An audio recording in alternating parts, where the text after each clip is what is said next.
So we're back on our Friday Club interviews, and this week I'm really pleased because we've got Maeve O'Leary, Marketing and Communications Manager at COBIS with us. Maeve, thank you so much for joining us today. It's a real privilege to have you here. Thank you so much for having me. So could you tell us, before we dive into our conversation today, and it's a really good one, could you tell us a little bit more about yourself and your role at COBIS, please? Sure. I'm the Marketing Communications Manager at COBIS, and I have been for about 3 years now. Most of that during the pandemic, of course, which has been interesting. I've been working marketing for 10 years and working mostly in membership bodies and associations, so providing support to people, which is really what I love to do. Amazing. So working with the Council of British International Schools, or COBIS, as so many of us will know it now, you must see a huge range of different marketing efforts from schools. Do you have a view on what's changed for the sector over the course of the pandemic and how British international schools can prepare themselves for the future? Yeah, I mean, even outside of the pandemic, it's been tough for international schools. You know, the last 10 to 15 years has been a huge amount of growth. Competition is fierce. There's so much more choice for parents out there, which means that schools have to have really clear, effective communications to differentiate themselves and stand out. They have to be very clear on what their ethos and their values are. And there's also less control now with social media. There can be narratives about your school maybe you don't want out there, or that you didn't create, or poor experiences. So it's good to make sure that you have ambassadors and some positive stories to tell as well. I think within the pandemic, we've seen a huge shift from people focusing on outward external comms to prospective parents, to looking inward to their own school communities and focusing on communicating clearly with parents, with families, with stakeholders. You know, we used to talk about school trips and sports day and what your kid needs to bring in for PE, and it became a lot more about, you know, is it safe for my child to come to school today? What measures are you putting in place to keep my child safe? So the comms shifted there to build more like strong relationships within their internal stakeholders, which is really quite interesting. That is really interesting, because it's a lot more about the logistics of how we're going to operate as a school, and of course parents have needed a lot of information. Do you think that the relationships between parents and schools have become stronger because of that? Yeah, I think a really key part of that is that it's been a two-way dialogue. It's not just schools talking at parents. You know, we've had schools set up weekly or monthly forums where parents come, and it's a Q&A session with the senior leaders, with the teachers, with every teaching staff, every bit of school staff. So it's been interesting to see how the two-way dialogue, you know, schools need to listen to parents as well and take their concerns into account, which is quite interesting to see. Absolutely. So one of the ways that I was first introduced to you, Maeve, was at the COBIS Marketing and Admissions Conference back in November. And that was the first time that I had seen an event of its type, so specifically for marketing and admissions teams. Could you tell our listeners what type of challenges, what type of subjects were discussed at that event?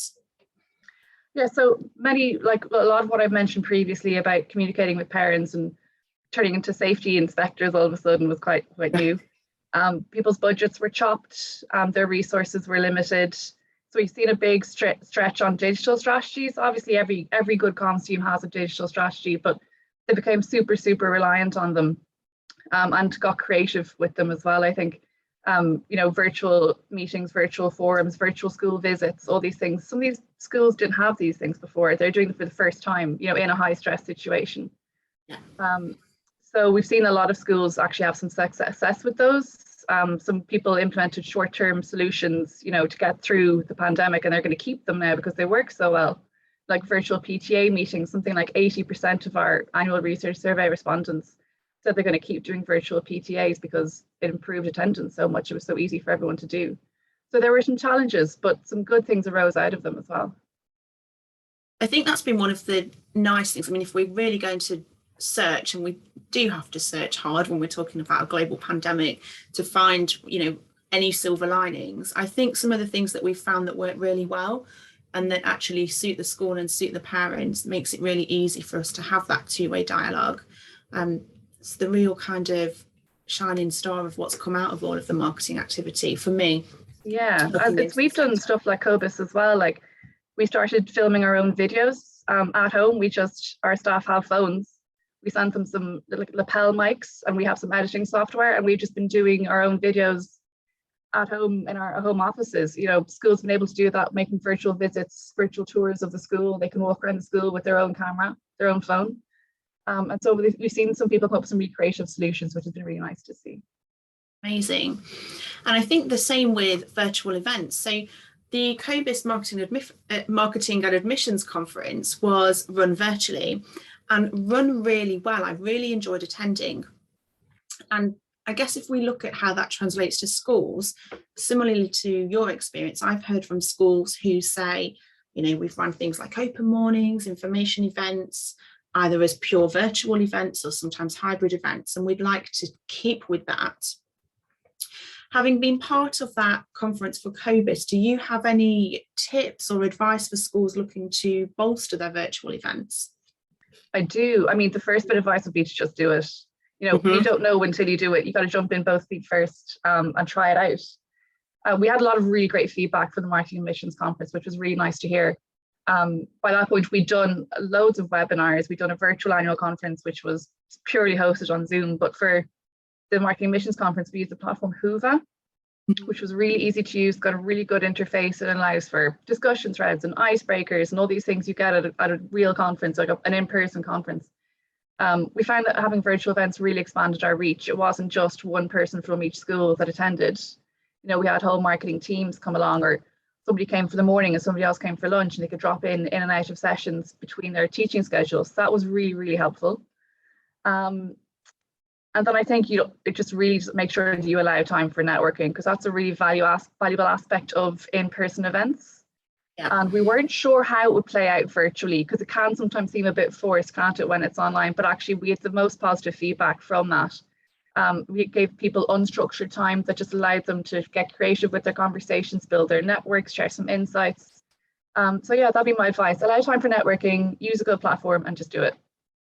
It was the bit that I loved the most. And I remember when we spoke about the conference, I said I thought the networking side was really, really important. And I guess for parents looking at, you know, potential schools for their children, they want to be able to talk to the staff or hear from the staff. So things like video or a way to have that dialogue, ask any questions in the event is really important too. Brilliant. So I really liked that there was also school leaders at the event. So even though it was an event based around marketing and admissions, there were lots of heads, deputy heads, people in a senior leadership role. And I was really curious, Maeve, as to your opinion on the relationship between school leaders and marketing teams. Yeah, I mean, I rely really heavily on marketing teams having a strong relationship with their school leaders, because that's who COBIS initially has contact with. And any decent head will then share my contact details with their marketing team, and we can work together. We can brainstorm the best way. I've got, you know, resources and some PR handbooks and messaging for schools to use when they're communicating with their COBIS membership. And the schools that put me in touch with their marketing communications departments tend to have better, stronger comms because of that. I think from a school perspective, you know, a marketing team really needs to be able to really clearly articulate a school's vision and ethos, and that is very much set by the leadership team. I think if a school has a very strong leadership team, that's reflected in the marketing team as well. I also think that a school leader who is going out there and speaking on behalf of your school to stakeholders, to parents, to governors, to alumni, needs to be really clear on what the school's brand message is and what your school stands for. And that's something I think that they have to work quite closely with the marketing teams for as well. Absolutely. We hear a lot from guests on this show that sometimes the head is the best resource they have in marketing, because hearing it directly from the principal is, you know, such a key asset for prospective parents. Absolutely. Definitely. One of the other topics that comes up quite a lot in our interviews, Maeve, is that so many school marketers, school admissions pros seem to come from other corporate sectors and are now in the realm of international education. So with your experience at COBIS, how do you think somebody coming from, say, a corporate industry coming into the international education arena to look at marketing and admissions, how can they pick up the nuances of international education quickly? You know, that's it's always going to be a challenge, especially now during a pandemic. I know I started at COBIS 6 months before the pandemic, so I didn't get to go out and meet as many people and do as much as I could have to really immerse myself in the sector and learn the ins and outs. But I think the main thing to do is make the most of your network. For example, at COBIS, we have had these Zoom networking sessions called Connect Eds, and I do one every year for marketing admissions heads at departments or executives and managers, and they come from all over the world into this little Zoom box, and we all just chat about different insights, different challenges, and people really learn a lot and share a lot there. We've got COBIS conferences, we've got the marketing admissions conference. A really useful network is the AMSIS, so the Admissions Marketing Common Independent Schools organization. They're really good as well. They got really good courses. Yeah, they're really good as well. Yeah, one of the things I really like is that everybody does network and is very happy to share their experiences and their insight into what's worked for their school as well. And I'm sure you might find that with COBIS schools too. Absolutely, yeah. Definitely. How have you found it personally coming from your previous role into international schools? You know, I've really liked it. I think talking to teachers and to heads and to school staff, they're just so passionate about what they do. And I think you have to be passionate to be a teacher. And, you know, you have to really love your job and love what you do. And it really comes across with these people. So I love getting out there, and like we hold virtual meetings with our schools. And I love speaking to anybody from our schools. And the international aspect of it is just so lovely as well. You get so many different perspectives. Every school is so different and going through so many different things that no 2 days are ever the same here, really. It's really nice. Well, and very quickly then, before we wrap up, Maeve, what's on the agenda for COBIS in 2022? Ooh, lots. We've got our annual conference, which is our 40th annual conference, and that's the first one we're having back really since 2019. We did some virtual ones, but this is the first time we're doing a hybrid event because our virtual events went so well that we had such good feedback and people love them. So we are doing our in-person annual conference in London this year, but we're also doing it hybrid. So that's going to be really exciting. We've just released our annual research survey results, which are really interesting. And we're doing some teacher supply research. That's going to be really interesting. Going to see how the pandemic's really impacted teacher supply and recruitment. Yeah, lots going on. Lots. Wonderful. Well, I've so enjoyed talking to you today. We appreciate you coming on and talking to us about your experience and sharing your insight with us. So massive thank you for your time today, Maeve.